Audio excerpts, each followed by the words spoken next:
Audio Reading presents The Communist Manifesto by Karl Marx and Friedrich Engels. 1. Bourgeois and Proletarians. The history of all hitherto existing societies is the history of class struggles. Freeman and slave, patrician and plebeian, lord and serf, guildmaster and journeyman, in a word, oppressor and oppressed, stood in constant opposition to one another, carried on an uninterrupted, now hidden, now open fight, a fight that each time ended, either in a revolutionary reconstitution of society at large, or in the common ruin of the contending classes. In the earlier epochs of history, we find almost everywhere a complicated arrangement of society into various orders, a manifold gradation of social rank. In ancient Rome, we have patricians, knights, plebeians, slaves. In the Middle Ages, feudal lords, vassals, guild masters, journeymen, apprentices, serfs. In almost all of these classes, again, subordinate gradations. The modern bourgeois society that has sprouted from the ruins of feudal society has not done away with class antagonisms. It has but established new classes, new conditions of oppression, new forms of struggle in place of the old ones. Our epoch, the epoch of the bourgeoisie, possesses, however, this distinctive feature: it has simplified the class antagonisms. Society as a whole is more and more splitting up into two great hostile camps, into two great classes directly facing each other, bourgeoisie and proletariat.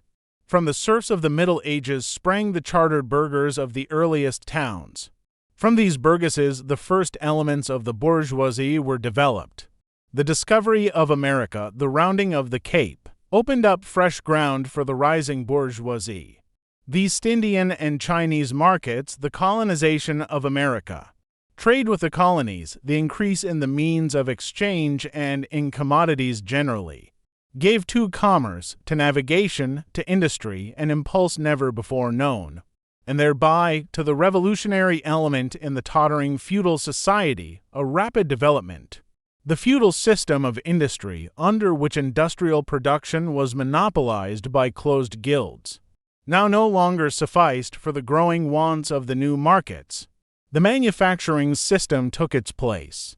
The guild masters were pushed on one side by the manufacturing middle class. Division of labor between the different corporate guilds vanished in the face of division of labor in each single workshop. Meantime, the markets kept ever growing, the demand ever rising. Even manufacture no longer sufficed. Thereupon, steam and machinery revolutionized industrial production.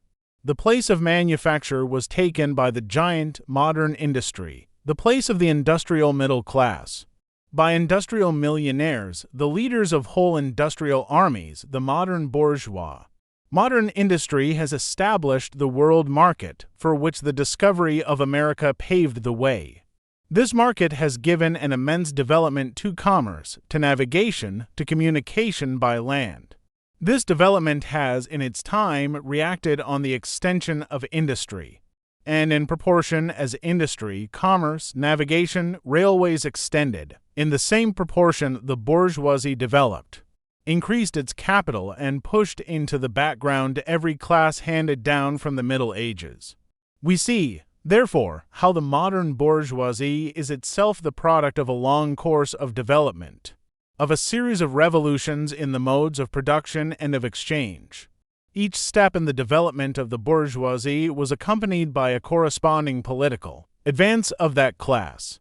An oppressed class under the sway of the feudal nobility, an armed and self-governing association in the medieval commune, here independent urban republic as in Italy and Germany, their taxable third estate of the monarchy as in France, afterwards, in the period of manufacture proper, serving either the semi-feudal or the absolute monarchy as a counterpoise against the nobility.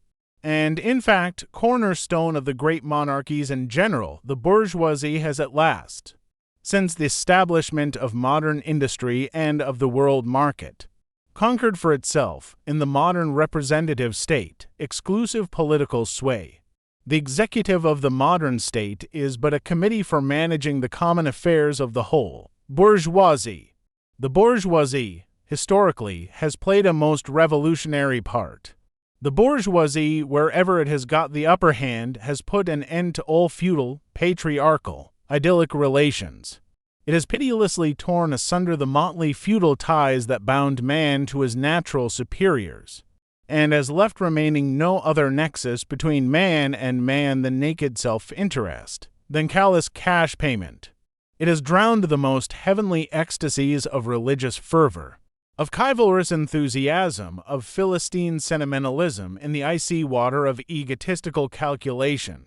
It has resolved personal worth into exchange value, and in place of the numberless and indefeasible chartered freedoms, has set up that single, unconscionable freedom, free trade.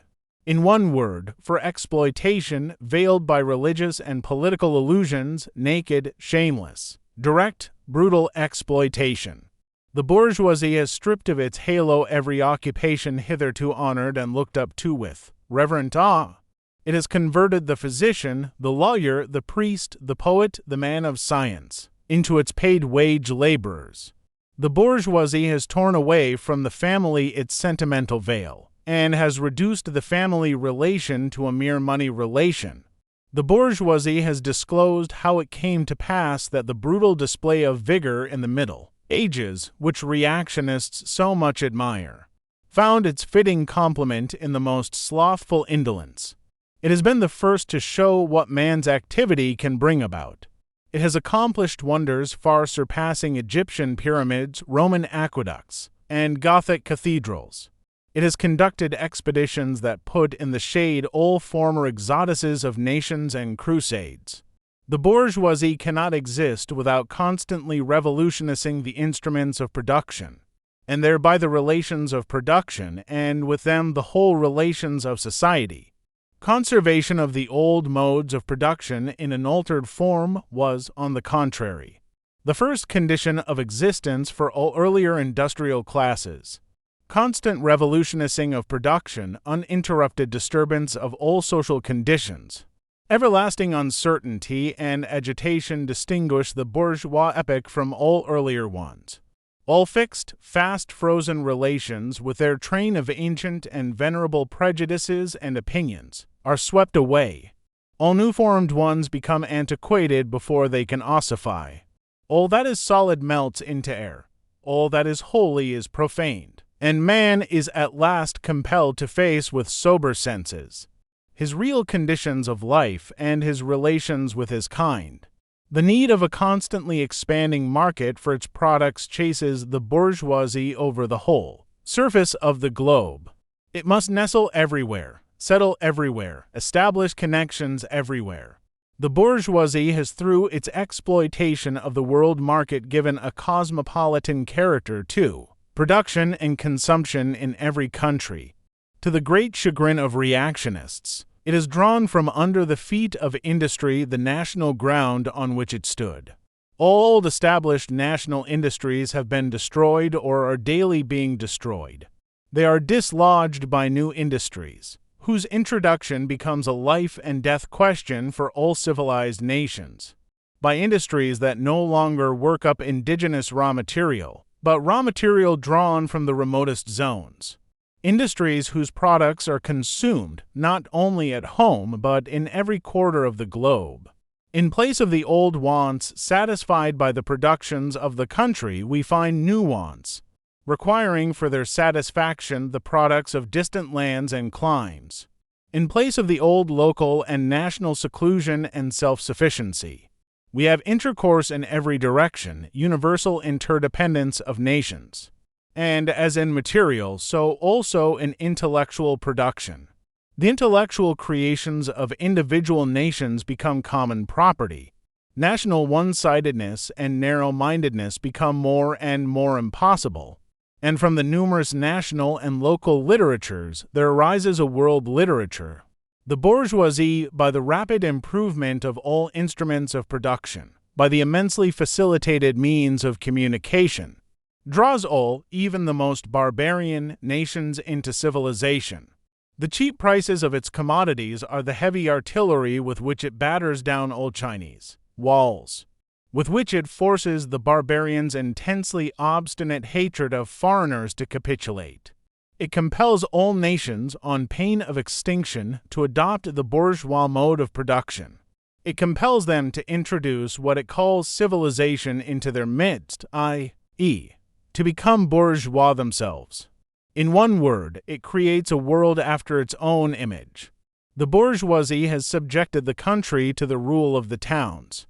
It has created enormous cities, has greatly increased the urban population as compared with the rural, and has thus rescued a considerable part of the population from the idiocy of rural life. Just as it has made the country dependent on the towns, so it has made barbarian and semi-barbarian countries dependent on the civilized ones, nations of peasants on nations of bourgeois, the East on the West. The bourgeoisie keeps more and more doing away with the scattered state of the population, of the means of production, and of property. It has agglomerated production and has concentrated property in a few hands. The necessary consequence of this was political centralization. Independent or but loosely connected provinces with separate interests, laws, governments, and systems of taxation became lumped together into one nation with one government, one code of laws, one national class interest, one frontier, and one customs tariff. The bourgeoisie, during its rule of scarce 100 years, has created more massive and more colossal productive forces than have all preceding generations together. Subjection of nature's forces to man, machinery, application of chemistry to industry and agriculture, steam navigation, railways, electric telegraphs, clearing of whole continents for cultivation, canalization of rivers, whole populations conjured out of the ground. What earlier century had even a presentiment that such productive forces slumbered in the lap of social labor? We see, then, the means of production and of exchange, on whose foundation the bourgeoisie built itself up, were generated in feudal society. At a certain stage in the development of these means of production and of exchange, the conditions under which feudal society produced and exchanged, the feudal organization of agriculture and manufacturing industry, in one word, the feudal relations of property became no longer compatible with the already developed productive forces. They became so many fetters. They had to be burst asunder. They were burst asunder. Into their place stepped free competition, accompanied by a social and political constitution adapted to it, and by the economical and political sway of the bourgeois class. A similar movement is going on before our own eyes. Modern bourgeois society, with its relations of production, of exchange, and of property, a society that has conjured up such gigantic means of production and of exchange, is like the sorcerer, who is no longer able to control the powers of the netherworld whom he has called up by his spells. For many a decade past, the history of industry and commerce is but the history of the revolt of modern productive forces against modern conditions of production, against the property relations that are the conditions for the existence of the bourgeoisie and of its rule. It is enough to mention the commercial crises that by their periodical return put on its trial, each time more threateningly, the existence of the entire bourgeois society. In these crises a great part not only of the existing products, but also of the previously created productive forces are periodically destroyed. In these crises there breaks out an epidemic that, in all earlier epochs, would have seemed an absurdity, the epidemic of overproduction. Society suddenly finds itself put back into a state of momentary barbarism. It appears as if a famine, a universal war of devastation, had cut off the supply of every means of subsistence. Industry and commerce seem to be destroyed. And why? Because there is too much civilization, too much means of subsistence, too much industry, too much commerce. The productive forces at the disposal of society no longer tend to further the development of the conditions of bourgeois property. On the contrary, they have become too powerful for these conditions by which they are fettered. And so soon as they overcome these fetters, they bring disorder.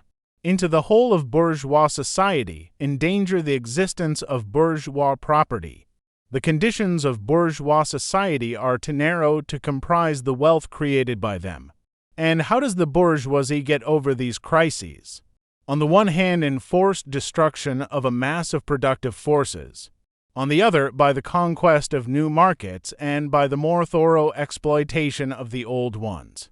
That is to say, by paving the way for more extensive and more destructive crises, and by diminishing the means whereby crises are prevented. The weapons with which the bourgeoisie felled feudalism to the ground are now turned against the bourgeoisie itself. But not only has the bourgeoisie forged the weapons that bring death to itself, it has also called into existence the men who are to wield those weapons, the modern working class, the proletarians. In proportion as the bourgeoisie, i.e., capital, is developed, in the same proportion is the proletariat, the modern working class, developed, a class of laborers who live only so long as they find work, and who find work only so long as their labor increases capital. These laborers, who must sell themselves piecemeal, are a commodity, like every other article of commerce, and are consequently exposed to all the vicissitudes of competition, to all the fluctuations of the market, owing to the extensive use of machinery and to division of labor. The work of the proletarians has lost all individual character and, consequently, all charm for the workman. He becomes an appendage of the machine, and it is only the most simple, most monotonous, and most easily acquired knack that is required of him.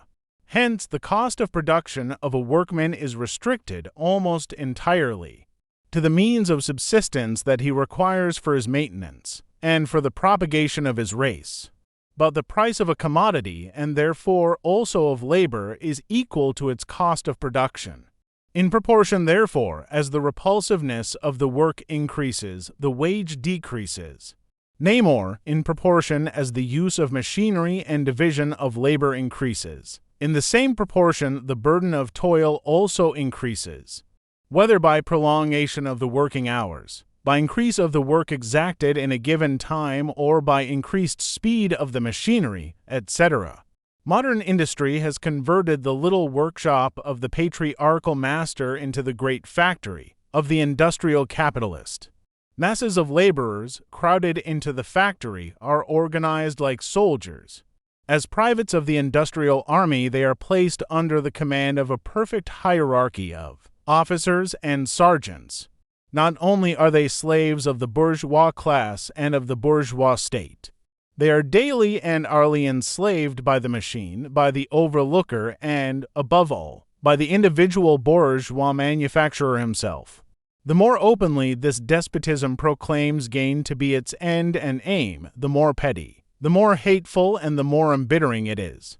The less the skill and exertion of strength implied in manual labor, in other words, the more modern industry becomes developed, the more is the labor of men superseded by that of women. Differences of age and sex have no longer any distinctive social validity for the working class. All are instruments of labor, more or less expensive to use, according to their age and sex.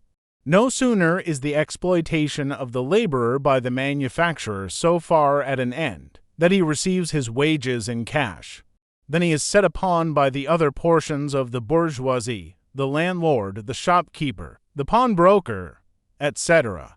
The lower strata of the middle class, the small tradespeople, shopkeepers, retired tradesmen generally, the handicraftsmen and peasants, all these sink gradually into the proletariat, partly because their diminutive capital does not suffice for the scale on which modern industry is carried on, and is swamped in the competition with the large capitalists, partly because their specialized skill is rendered worthless by the new methods of production. Thus the proletariat is recruited from all classes of the population. The proletariat goes through various stages of development. With its birth begins its struggle with the bourgeoisie. At first, the contest is carried on by individual laborers, then by the workpeople of a factory, then by the operatives of one trade. In one locality, against the individual bourgeois who directly exploits them. They direct their attacks not against the bourgeois conditions of production, but against the instruments of production themselves. They destroy imported wares that compete with their labor, they smash to pieces machinery, they set factories ablaze. They seek to restore by force the vanished status of the workmen of the Middle Ages. At this stage, the laborers still form an incoherent mass scattered over the whole country, and broken up by their mutual competition. If anywhere they unite to form more compact bodies, this is not yet the consequence of their own active union, but of the union of the bourgeoisie, which class, in order to attain its own political ends, is compelled to set the whole proletariat in motion, and is moreover yet, for a time, able to do so. At this stage, therefore, the proletarians do not fight their enemies, but the enemies of their enemies, the remnants of absolute monarchy, the landowners, the non-industrial bourgeois, the petty bourgeoisie. Thus the whole historical movement is concentrated in the hands of the bourgeoisie.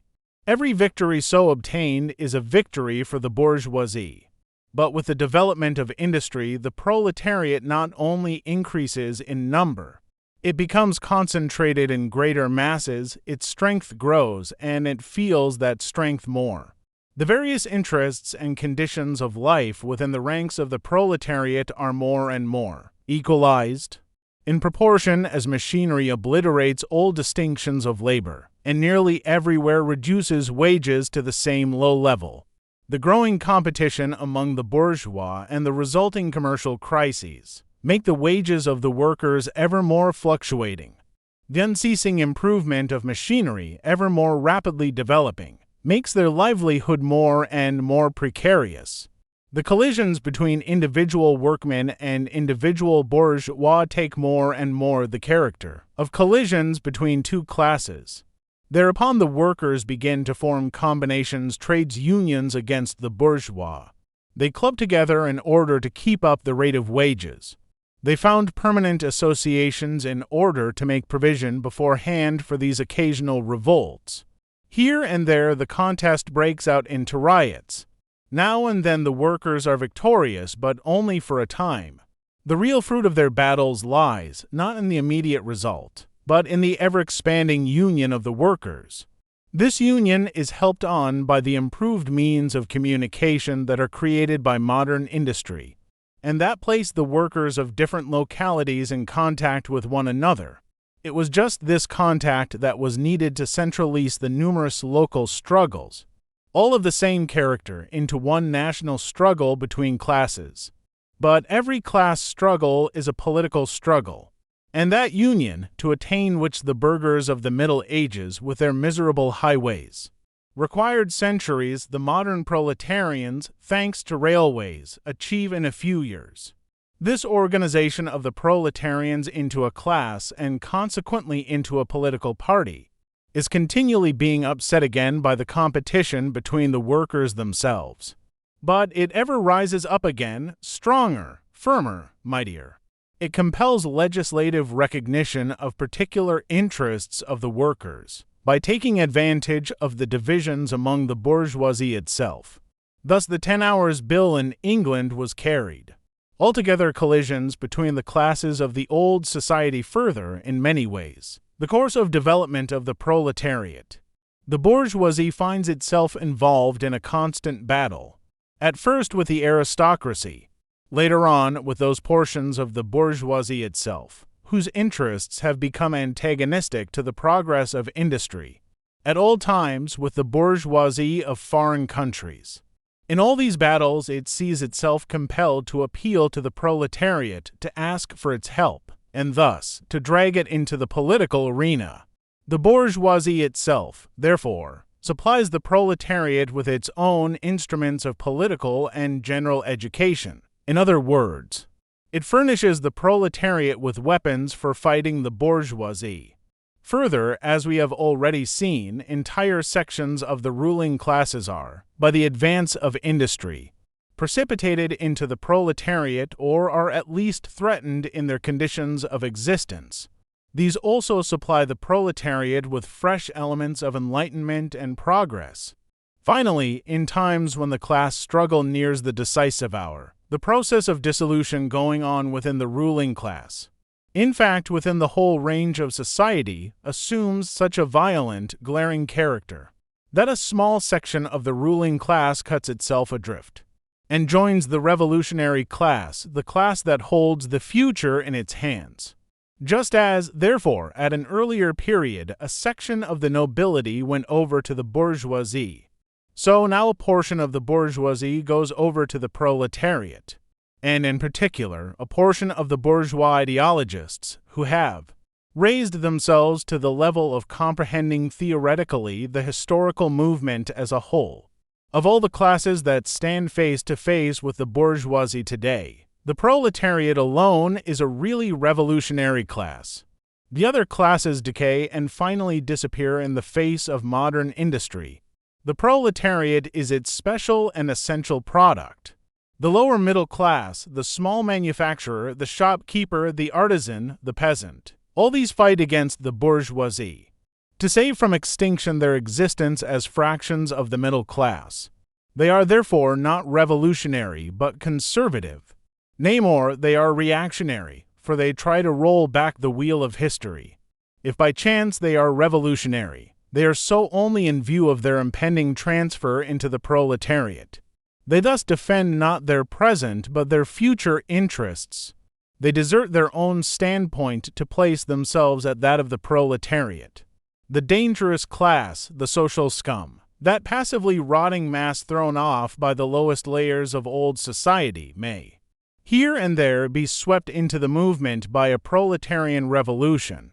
Its conditions of life, however, prepare it far more for the part of a bribed tool of reactionary intrigue. In the conditions of the proletariat, those of old society at large are already virtually swamped. The proletarian is without property. His relation to his wife and children has no longer anything in common with the bourgeois. Family relations? Modern industrial labor, modern subjection to capital, the same in England as in France, in America as in Germany, has stripped him of every trace of national character. Law, morality, religion are to him so many bourgeois prejudices, behind which lurk in ambush just as many bourgeois interests.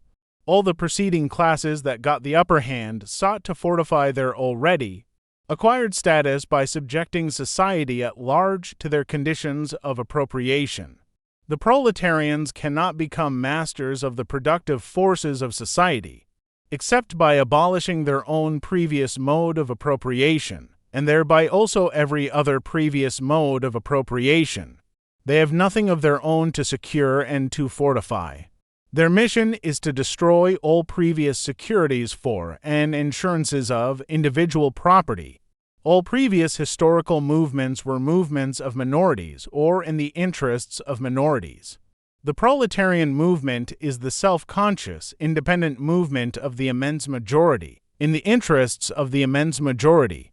The proletariat, the lowest stratum of our present society, cannot stir, cannot raise itself up, without the whole superincumbent strata of official society being sprung into the air, though not in substance, yet in form. The struggle of the proletariat with the bourgeoisie is at first a national struggle. The proletariat of each country must, of course, first of all settle matters with its own bourgeoisie. In depicting the most general phases of the development of the proletariat, we traced the more or less veiled civil war, raging within existing society, up to the point where that war breaks out into open revolution, and where the violent overthrow of the bourgeoisie lays the foundation for the sway of the proletariat. Hitherto, every form of society has been based, as we have already seen, on the antagonism of oppressing and oppressed classes. But in order to oppress a class, certain conditions must be assured to it under which it can, at least, continue its slavish existence. The serf, in the period of serfdom, raised himself to membership in the commune, just as the petty bourgeois, under the yoke of feudal absolutism, managed to develop into a bourgeois. The modern laborer, on the contrary, instead of rising with the progress of industry, sinks deeper and deeper below the conditions of existence of his own class. He becomes a pauper, and pauperism develops more rapidly than population and wealth. And here it becomes evident that the bourgeoisie is unfit any longer to be the ruling class in society, and to impose its conditions of existence upon society as an overriding law. It is unfit to rule because it is incompetent to assure an existence to its slave within his slavery, because it cannot help letting him sink into such a state that it has to feed him, instead of being fed by him. Society can no longer live under this bourgeoisie. In other words, its existence is no longer compatible with society. The essential condition for the existence and for the sway of the bourgeois class is the formation and augmentation of capital. The condition for capital is wage labor. Wage labor rests exclusively on competition between the laborers. The advance of industry, whose involuntary promoter is the bourgeoisie, replaces the isolation of the laborers due to competition by their revolutionary combination, due to association. The development of modern industry, therefore, cuts from under its feet the very foundation on which the bourgeoisie produces and appropriates products. What the bourgeoisie, therefore, produces, above all, is its own grave diggers. Its fall and the victory of the proletariat are equally inevitable. 2. Proletarians and communists.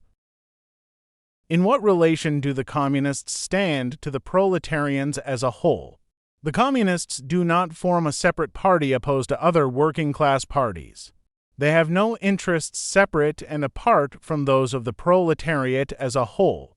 They do not set up any sectarian principles of their own by which to shape and mold the proletarian movement. The communists are distinguished from the other working-class parties by this only: 1. In the national struggles of the proletarians of the different countries, they point out and bring to the front the common interests of the entire proletariat, independently of all nationality. 2. In the various stages of development which the struggle of the working class against the bourgeois has to pass through, they always and everywhere represent the interests of the movement as a whole. The communists, therefore, are on the one hand, practically, the most advanced and resolute section of the working class parties of every country, that section which pushes forward all others. On the other hand, theoretically, they have over the great mass of the proletariat the advantage of clearly understanding the line of march, the conditions and the ultimate general results of the proletarian movement. The immediate aim of the communist is the same as that of all the other proletarian parties: formation of the proletariat into a class, overthrow of the bourgeois supremacy, conquest of political power by the proletariat. The theoretical conclusions of the communists are in no way based on ideas or principles that have been invented or discovered by this or that would-be universal reformer. They merely express, in general terms, actual relations springing from an existing class struggle, from a historical movement going on under our very eyes. The abolition of existing property relations is not at all a distinctive feature of communism. All property relations in the past have continually been subject to historical change consequent upon the change in historical conditions. The French Revolution, for example, abolished feudal property in favor of bourgeois property. The distinguishing feature of communism is not the abolition of property generally, but the abolition of bourgeois property. But modern bourgeois private property is the final and most complete expression of the system of producing and appropriating products that is based on class antagonisms, on the exploitation of the many by the few. In this sense, the theory of the communists may be summed up in the single sentence: abolition of private property. We communists have been reproached with the desire of abolishing the right of personally acquiring property as the fruit of a man's own labor, which property is alleged to be the groundwork of all personal freedom, activity, and independence. Hard-won, self-acquired, self-earned property. Do you mean the property of the petty artisan and of the small peasant, a form of property that preceded the bourgeois form? There is no need to abolish that. The development of industry has to a great extent already destroyed it, and is still destroying it daily. Or do you mean modern bourgeois private property? But does wage labor create any property for the laborer? Not a bit.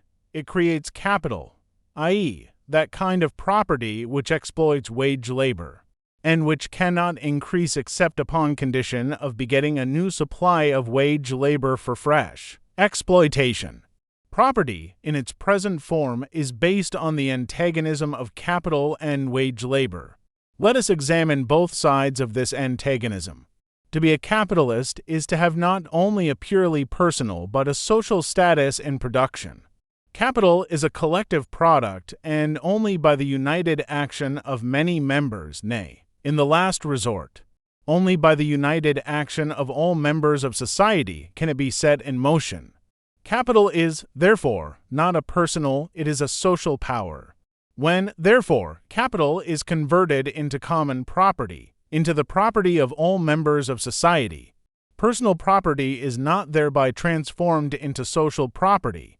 It is only the social character of the property that is changed. It loses its class character. Let us now take wage labor. The average price of wage labor is the minimum wage, i.e., that quantum of the means of subsistence, which is absolutely requisite in bare existence as a laborer. What, therefore, the wage laborer appropriates by means of his labor merely suffices to prolong and reproduce a bare existence. We by no means intend to abolish this personal appropriation of the products of labor, an appropriation that is made for the maintenance and reproduction of human life, and that leaves no surplus wherewith to command the labor of others. All that we want to do away with is the miserable character of this appropriation, under which the laborer lives merely to increase capital and is allowed to live only in so far as the interest of the ruling class requires it. In bourgeois society, living labor is but a means to increase accumulated labor. In communist society, accumulated labor is but a means to widen, to enrich, to promote the existence of the laborer. In bourgeois society, therefore, the past dominates the present. In communist society, the present dominates the past. In bourgeois society, capital is independent and has individuality, while the living person is dependent and has no individuality. And the abolition of this state of things is called by the bourgeois abolition of individuality and freedom. And rightly so, the abolition of bourgeois individuality, bourgeois independence, and bourgeois freedom is undoubtedly aimed at. By freedom is meant, under the present bourgeois conditions of production, free trade, free selling and buying. But if selling and buying disappears, free selling and buying disappears also. This talk about free selling and buying, and all the other brave words of our bourgeoisie about freedom in general, have a meaning, if any, only in contrast with restricted selling and buying, with the fettered traders of the Middle Ages, but have no meaning when opposed to the communistic abolition of buying and selling, of the bourgeois conditions of production, and of the bourgeoisie itself. You are horrified at our intending to do away with private property, but in your existing society, private property is already done away with for 9/10 of the population. Its existence for the few is solely due to its non-existence in the hands of those 9/10. You reproach us, therefore, with intending to do away with a form of property, the necessary condition for whose existence is the non-existence of any property for the immense majority of society. In one word, you reproach us with intending to do away with your property. Precisely so, that is just what we intend.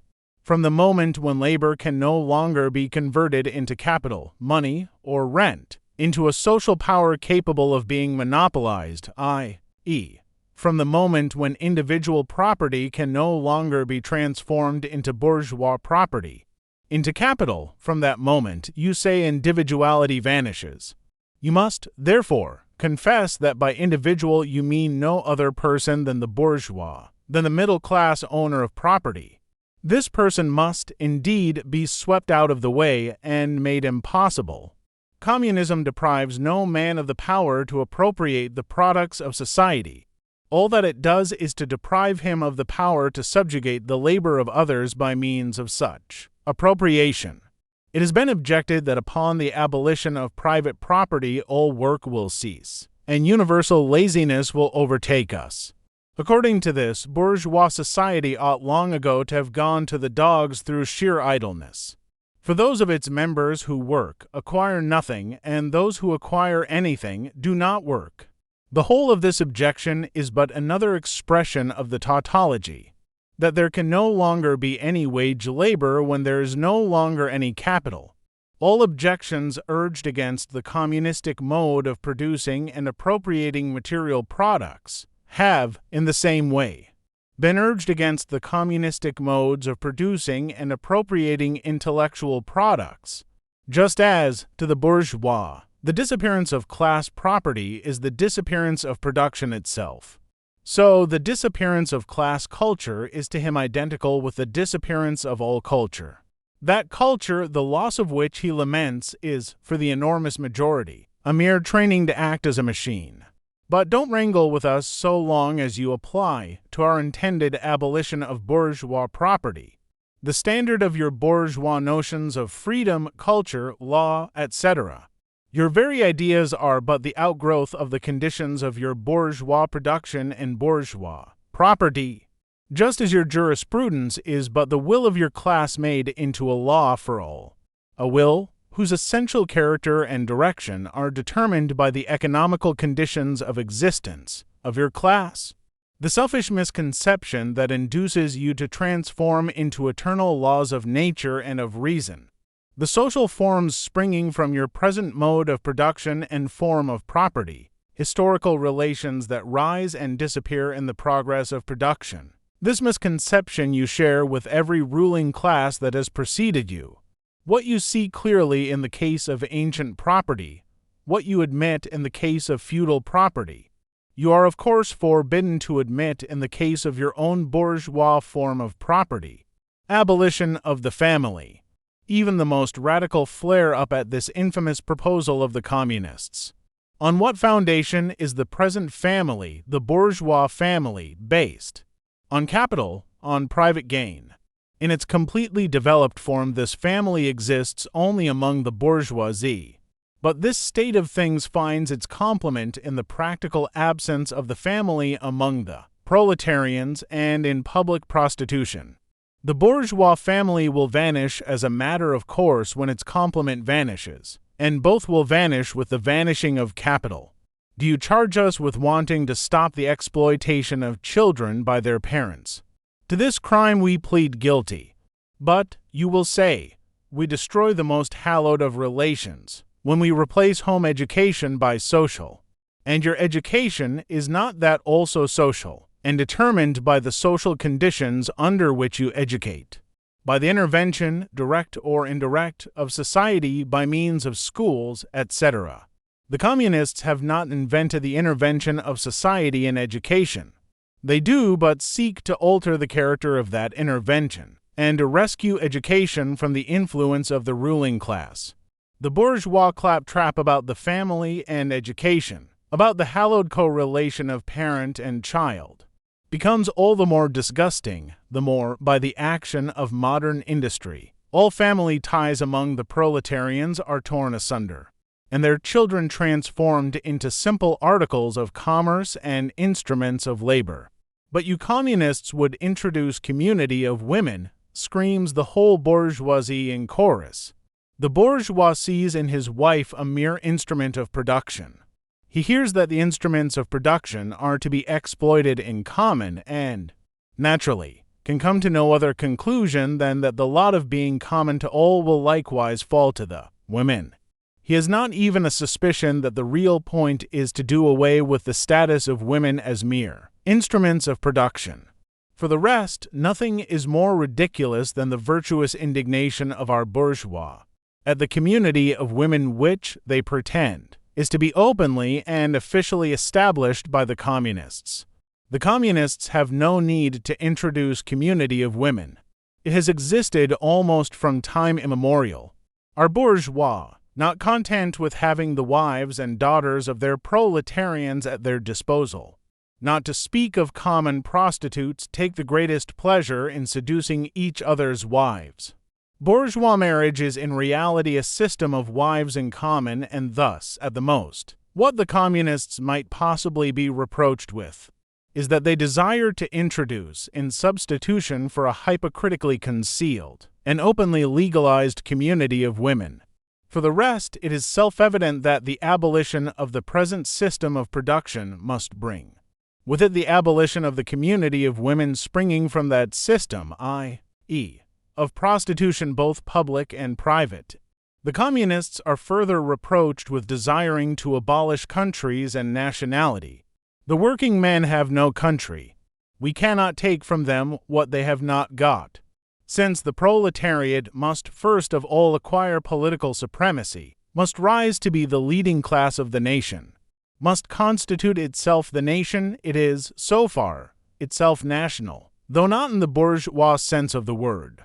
National differences and antagonisms between peoples are daily more and more vanishing, owing to the development of the bourgeoisie, to freedom of commerce, to the world market, to uniformity in the mode of production and in the conditions of life corresponding to Pareto.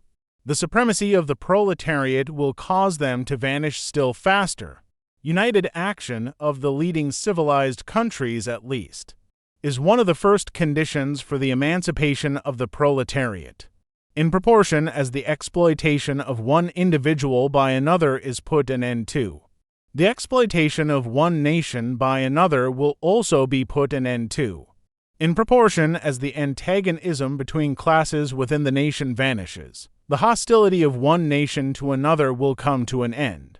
The charges against communism made from a religious, a philosophical, and, generally, from an ideological standpoint are not deserving of serious examination. Does it require deep intuition to comprehend that man's ideas, views, and conceptions, in one word, man's consciousness, changes with every change in the conditions of his material existence, in his social relations, and in his social life? What else does the history of ideas prove than that intellectual production changes its character in proportion as material production is changed? The ruling ideas of each age have ever been the ideas of its ruling class. When people speak of ideas that revolutionist society, they do but express the fact that within the old society the elements of a new one have been created, and that the dissolution of the old ideas keeps even pace with the dissolution of the old conditions of existence. When the ancient world was in its last throes, the ancient religions were overcome by Christianity. When Christian ideas succumbed in the 18th century to rationalist ideas, feudal society fought its death battle with the then revolutionary bourgeoisie. The ideas of religious liberty and freedom of conscience merely gave expression to the sway of free competition within the domain of knowledge. Undoubtedly, it will be said, religious, moral, philosophical, and juridical ideas have been modified in the course of historical development. But religion, morality, philosophy, political science, and law constantly survived this change. There are, besides, eternal truths such as freedom, justice, etc., that are common to all states of society. But communism abolishes eternal truths, it abolishes all religion and all morality, instead of constituting them on a new basis. It therefore acts in contradiction to all past historical experience. What does this accusation reduce itself to? The history of all past society has consisted in the development of class antagonisms that assumed different forms at different epochs. But whatever form they may have taken, one fact is common to all past ages, viz., the exploitation of one part of society by the other. No wonder, then, that the social consciousness of past ages, despite all the multiplicity and variety it displays, moves within certain common forms, or general ideas, which cannot completely vanish except with the total disappearance of class antagonisms. The communist revolution is the most radical rupture with traditional property relations. No wonder that its development involves the most radical rupture with traditional ideas. But let us have done with the bourgeois objections to communism. We have seen above that the first step in the revolution by the working class is to raise the proletariat to the position of ruling as to win the battle of democracy. The proletariat will use its political supremacy to wrest, by degrees, all capital from the bourgeoisie, to centralize all instruments of production in the hands of the state, i.e., of the proletariat organized as the ruling class, and to increase the total of productive forces as rapidly as possible. Of course, in the beginning, this cannot be effected except by means of despotic inroads on the rights of property and on the conditions of bourgeois production, by means of measures, therefore, which appear economically insufficient and untenable, but which, in the course of the movement, outstrip themselves, necessitate further inroads upon the old social order, and are unavoidable as a means of entirely revolutionizing the mode of production. These measures will of course be different in different countries.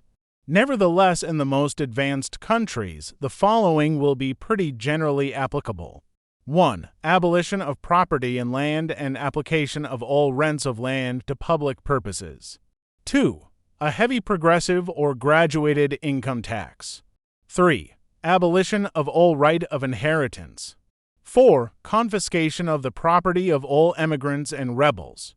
5. Centralization of credit in the hands of the state, by means of a national bank with state capital and an exclusive monopoly. 6. Centralization of the means of communication and transport in the hands of the state. 7. Extension of factories and instruments of production owned by the state. The bringing into cultivation of wastelands, and the improvement of the soil generally in accordance with a common plan. 8. Equal liability of all to labor. Establishment of industrial armies, especially for agriculture. 9. Combination of agriculture with manufacturing industries. Gradual abolition of the distinction between town and country by a more equable distribution of the population over the country. 10. Free education for all children in public schools. Abolition of children's factory labor in its present form. Combination of education with industrial production, and c. When, in the course of development, class distinctions have disappeared, and all production has been concentrated in the hands of a vast association of the whole nation, the public power will lose its political character. Political power, properly so called, is merely the organized power of one class for oppressing another. If the proletariat during its contest with the bourgeoisie is compelled, by the force of circumstances, to organize itself as a class, if by means of a revolution it makes itself the ruling class and, as such, sweeps away by force the old conditions of production, then it will, along with these conditions, have swept away the conditions for the existence of class antagonisms and of classes generally, and will thereby have abolished its own supremacy as a class. In place of the old bourgeois society with its classes and class antagonisms, we shall have an association, in which the free development of each is the condition for the free development of all. 3. Socialist and Communist Literature. 1. Reactionary socialism, a feudal socialism. Owing to their historical position, it became the vocation of the aristocracies of France and England to write pamphlets against modern bourgeois society. In the French Revolution of July 1830 and in the English Reform agitation, these aristocracies again succumbed to the hateful upstart. Thenceforth, a serious political contest was altogether out of the question. A literary battle alone remained possible.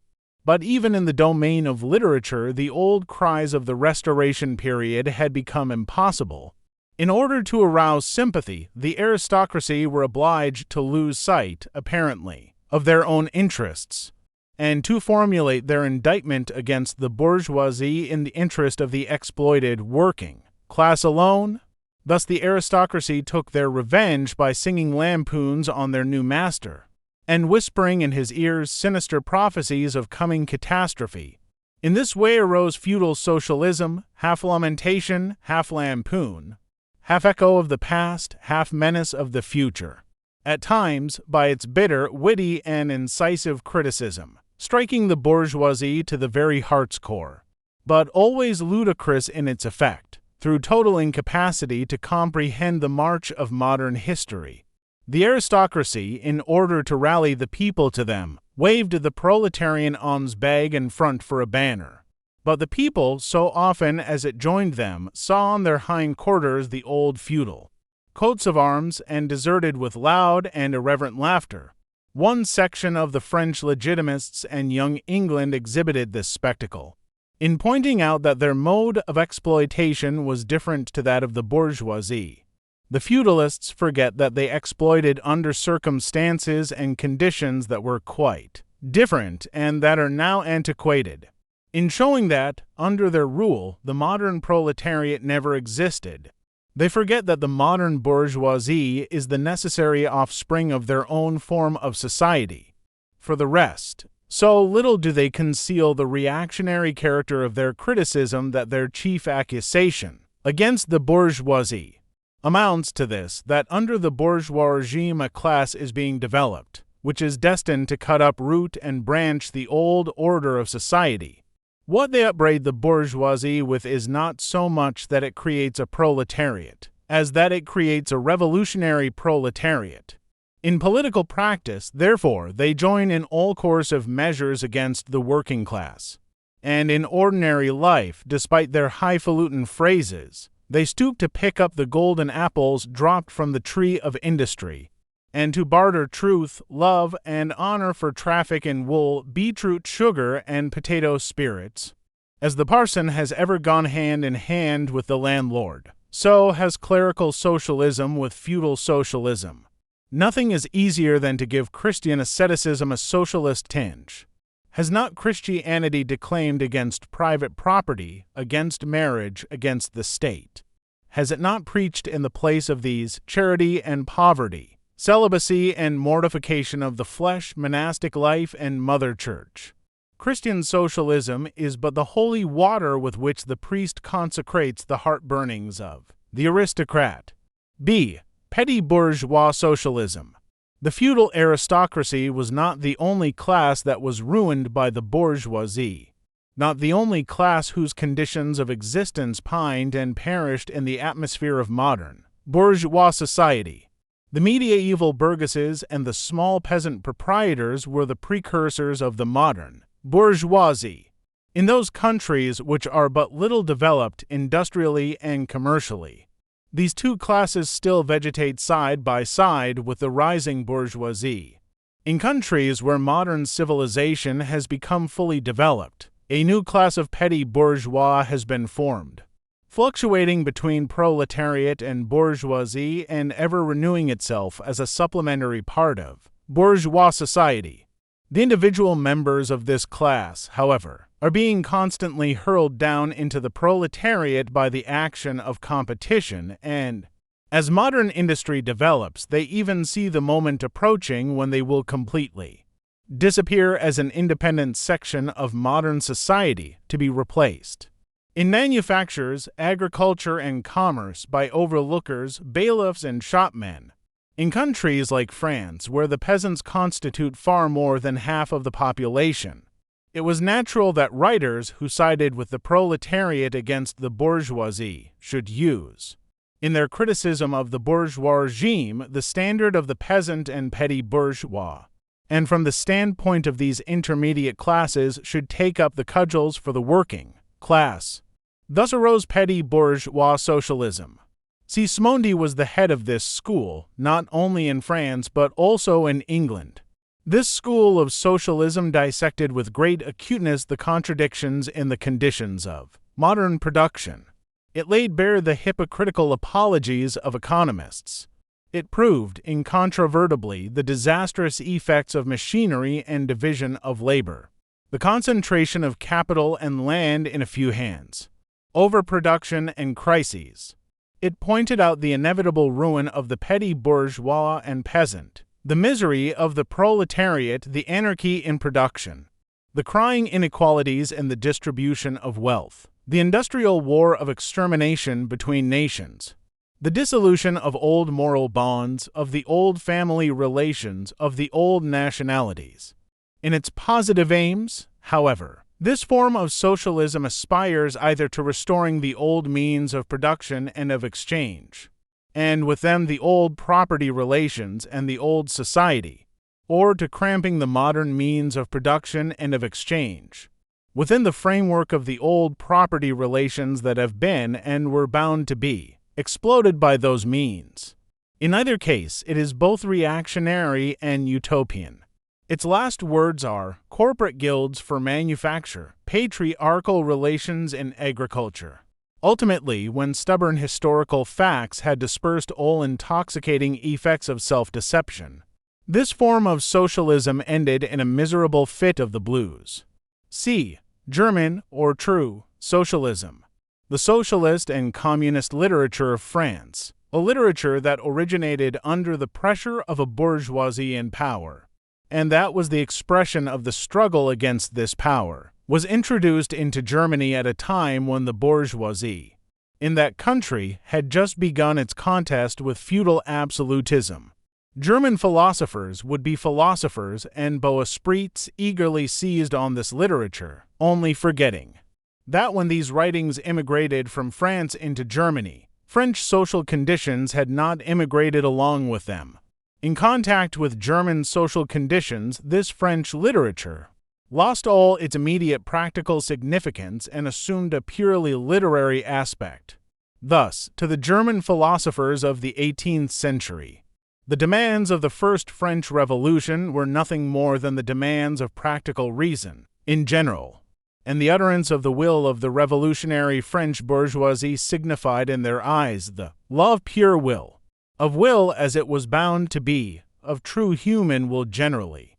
The world of the German literati consisted solely in bringing the new French ideas into harmony with their ancient philosophical conscience, or rather, in annexing the French ideas without deserting their own philosophic point of view.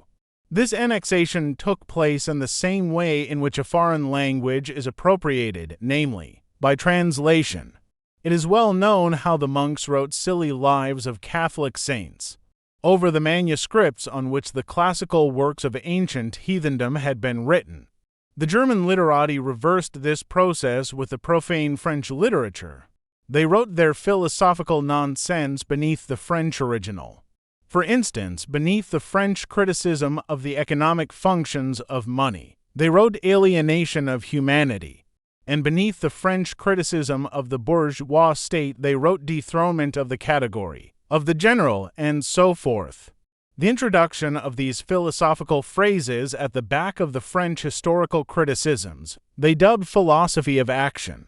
True Socialism, German Science of Socialism, Philosophical Foundation of Socialism, and so on. The French socialist and communist literature was thus completely emasculated, and since it ceased in the hands of the German to express the struggle of one class with the other, he felt conscious of having overcome French one-sidedness and of representing, not true requirements, but the requirements of truth. Not the interests of the proletariat, but the interests of human nature, of man in general, who belongs to no class, has no reality, who exists only in the misty realm of philosophical fantasy. This German socialism, which took its schoolboy task so seriously and solemnly, and extolled its poor stock and trade in such mountebank fashion, meanwhile gradually lost its pedantic innocence. The fight of the German, and especially of the Prussian bourgeoisie, against feudal aristocracy and absolute monarchy, in other words, the liberal movement, became more earnest. By this, the long-wished-for opportunity was offered to true socialism of confronting the political movement with the socialist demands. of hurling the traditional anathemas against liberalism, against representative government, against bourgeois competition, bourgeois freedom of the press, bourgeois legislation, bourgeois liberty and equality, and of preaching to the masses that they had nothing to gain and everything to lose. By this bourgeois movement, German socialism forgot, in the nick of time, that the French criticism, whose silly echo it was, presupposed the existence of modern bourgeois society, with its corresponding economic conditions of existence, and the political constitution adapted to Rado, the very things whose attainment was the object of the pending struggle in Germany, to the absolute governments with their following of parsons, professors, country squires, and officials. It served as a welcome scarecrow against the threatening bourgeoisie. It was a sweet finish after the bitter pills of floggings and bullets with which these same governments, just at that time, dosed the German working-class risings. While this true socialism thus served the governments as a weapon for fighting the German bourgeoisie, it, at the same time, directly represented a reactionary interest, the interest of the German Philistines. In Germany, the petty bourgeois class, a relic of the 16th century, and since then constantly cropping up again under various forms, is the real social basis of the existing state of things. To preserve this class is to preserve the existing state of things in Germany. The industrial and political supremacy of the bourgeoisie threatens it with certain destruction. On the one hand, from the concentration of capital. On the other, from the rise of a revolutionary proletariat. True socialism appeared to kill these two birds with one stone. It spread like an epidemic. The robe of speculative cobwebs, embroidered with flowers of rhetoric, steeped in the dew of sickly sentiment. This transcendental robe in which the German socialists wrapped their sorry eternal truths, all skin and bone, served to wonderfully increase the sale of their goods amongst such a public. And on its part, German socialism recognized more and more its own calling as the bombastic representative of the petty bourgeois Philistine. It proclaimed the German nation to be the model nation, and the German petty Philistine to be the typical man. To every villainous meanness of this model man it gave a hidden, higher, socialistic interpretation, the exact contrary of its real character. It went to the extreme length of directly opposing the brutally destructive tendency of communism, and of proclaiming its supreme and impartial contempt of all class struggles. With very few exceptions, all the so-called socialist and communist publications that now 1847 circulate in Germany belong to the domain of this foul and enervating literature. 2. Conservative or bourgeois socialism. A part of the bourgeoisie is desirous of redressing social grievances in order to secure the continued existence of bourgeois society. To this section belong economists, philanthropists, humanitarians, improvers of the condition of the working class, organizers of charity, members of societies for the prevention of cruelty to animals, temperance fanatics, hole and corner reformers of every imaginable kind. This form of socialism has, moreover, been worked out into complete systems. We may cite Proudhon's Philosophie de la Misère as an example of this form. The socialistic bourgeois want all the advantages of modern social conditions, without the struggles and dangers necessarily resulting therefrom. They desire the existing state of society minus its revolutionary and disintegrating elements. They wish for a bourgeoisie without a proletariat. The bourgeoisie naturally conceives the world in which it is supreme to be the best, and bourgeois socialism develops this comfortable conception into various more or less complete systems, in requiring the proletariat to carry out such a system, and thereby to march straightway into the social New Jerusalem. It but requires in reality that the proletariat should remain within the bounds of existing society, but should cast away all its hateful ideas concerning the bourgeoisie. A second and more practical but less systematic form of this socialism sought to depreciate every revolutionary movement in the eyes of the working class by showing that no mere political reform, but only a change in the material conditions of existence in economic relations, could be of any advantage to them. By changes in the material conditions of existence, this form of socialism, however, by no means understands abolition of the bourgeois relations of production, an abolition that can be effected only by a revolution but administrative reforms, based on the continued existence of these relations. Reforms, therefore, that in no respect affect the relations between capital and labor but, at the best, lessen the cost, and simplify the administrative work of bourgeois government. Bourgeois socialism attains adequate expression when, and only when, it becomes a mere figure of speech. Free trade, for the benefit of the working class. Protective duties, for the benefit of the working class. Prison reform, for the benefit of the working class. This is the last word and the only seriously meant word of bourgeois socialism. It is summed up in the phrase, "The bourgeois is a bourgeois for the benefit of the working class." 3. Critical utopian socialism and communism.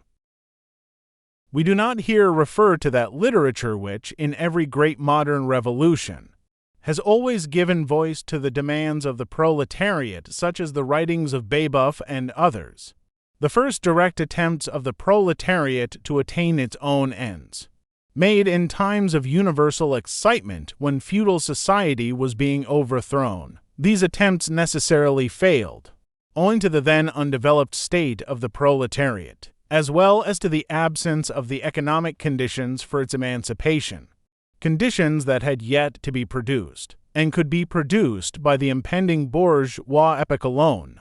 The revolutionary literature that accompanied these first movements of the proletariat had necessarily a reactionary character. It inculcated universal asceticism and social leveling in its crudest form. The socialist and communist systems, properly so called, those of Saint-Simon, Fourier, Owen, and others, spring into existence in the early undeveloped period described above of the struggle between proletariat and bourgeoisie. See Section 1. Bourgeois and proletarians. The founders of these systems see, indeed, the class antagonisms, as well as the action of the decomposing elements in the prevailing form of society. But the proletariat, as yet in its infancy, offers to them the spectacle of a class, without any historical initiative or any independent political movement. Since the development of class antagonism keeps even pace with the development of industry, the economic situation, as they find it, does not as yet offer to them the material conditions for the emancipation of the proletariat. They therefore search after a new social science, after new social laws, that are to create these conditions. Historical action is to yield to their personal inventive action historically created conditions of emancipation to fantastic ones, and the gradual, spontaneous class organization of the proletariat to the organization of society specially contrived by these inventors. Future history resolves itself, in their eyes, into the propaganda and the practical carrying out of their social plans. In the formation of their plans they are conscious of caring chiefly for the interests of the working class as being the most suffering class. Only from the point of view of being the most suffering class does the proletariat exist for them. The undeveloped state of the class struggle, as well as their own surroundings, causes socialists of this kind to consider themselves far superior to all class antagonisms. They want to improve the condition of every member of society, even that of the most favored. Hence, they habitually appeal to society at large without distinction of class. Nay, by preference, to the ruling class. For how can people, when once they understand their system, fail to see in it the best possible plan of the best possible state of society? Hence, they reject all political, and especially all revolutionary, action. They wish to attain their ends by peaceful means and endeavor by small experiments, necessarily doomed to failure, and by the force of example to pave the way for the new social gospel. Such fantastic pictures of future society, painted at a time when the proletariat is still in a very undeveloped state and has but a fantastic conception of its own position, correspond with the first instinctive yearnings of that class for a general reconstruction of society. But these socialist and communist publications contain also a critical element. They attack every principle of existing society. Hence they are full of the most valuable materials for the enlightenment of the working class. The practical measures proposed in them, such as the abolition of the distinction between town and country, of the family, of the carrying on of industries for the account of private individuals, and of the wage system, the proclamation of social harmony, the conversion of the functions of the state into a mere superintendence of production. All these proposals point solely to the disappearance of class antagonisms which were, at that time, only just cropping up, and which, in these publications, are recognized in their earliest, indistinct and undefined forms only. These proposals, therefore, are of a purely utopian character. The significance of critical utopian socialism and communism bears an inverse relation to historical development, in proportion as the modern class struggle develops and takes definite shape. This fantastic standing apart from the contest. These fantastic attacks on it lose all practical value and all theoretical justification. Therefore, although the originators of these systems were, in many respects, revolutionary, their disciples have, in every case, formed mere reactionary sects. They hold fast by the original views of their masters, in opposition to the progressive historical development of the proletariat. They, therefore, endeavor, and that consistently, to deaden the class struggle and to reconcile the class antagonisms. They still dream of experimental realization of their social utopias, of founding isolated phalansteres, of establishing home colonies, of setting up a little Icaria, duodecimo editions of the New Jerusalem, and to realize all these castles in the air. They are compelled to appeal to the feelings and purses of the bourgeois. By degrees they sink into the category of the reactionary conservative socialists depicted above, differing from these only by more systematic pedantry and by their fanatical and superstitious belief in the miraculous effects of their social science. They, therefore, violently oppose all political action on the part of the working class. Such action, according to them, can only result from blind unbelief in the new gospel. The Owenites in England and the Fourierists in France, respectively, oppose the Chartists and the Reformists. 4. Position of the Communists in relation to the various existing opposition parties. Section 2 has made clear the relations of the Communists to the existing working-class parties, such as the Chartists in England and the agrarian reformers in America. The Communists fight for the attainment of the immediate aims, for the enforcement of the momentary interests of the working class. But in the movement of the present, they also represent and take care of the future of that movement. In France, the Communists ally themselves with the Social Democrats against the conservative and radical bourgeoisie, reserving, however, the right to take up a critical position in regard to phrases and allusions traditionally handed down from the Great Revolution. In Switzerland, they support the radicals, without losing sight of the fact that this party consists of antagonistic elements, partly of democratic socialists in the French sense, partly of radical bourgeois. In Poland, they support the party that insists on an agrarian revolution as the prime condition for national emancipation, that party which fomented the insurrection of Krakow in 1846. In Germany, they fight with the bourgeoisie whenever it acts in a revolutionary way, against the absolute monarchy, the feudal squirearchy, and the petty bourgeoisie. But they never cease, for a single instant, to instill into the working class the clearest possible recognition of the hostile antagonism between bourgeoisie and proletariat, in order that the German workers may straightway use, as so many weapons against the bourgeoisie, the social and political conditions that the bourgeoisie must necessarily introduce along with its supremacy, and in order that, after the fall of the reactionary classes in Germany, the fight against the bourgeoisie itself may immediately begin.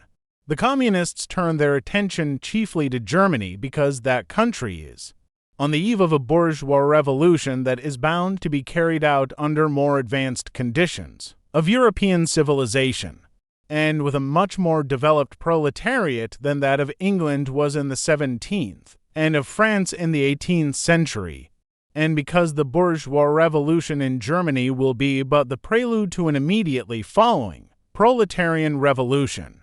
In short, the communists everywhere support every revolutionary movement against the existing social and political order of things. In all these movements they bring to the front as the leading question in each the property question, no matter what its degree of development at the time. Finally, they labor everywhere for the union and agreement of the democratic parties of all countries. The communists disdain to conceal their views and aims. They openly declare that their ends can be attained only by the forcible overthrow of all existing social conditions. Let the ruling classes tremble at a communistic revolution. The proletarians have nothing to lose but their chains. They have a world to win. Working men of all countries, unite!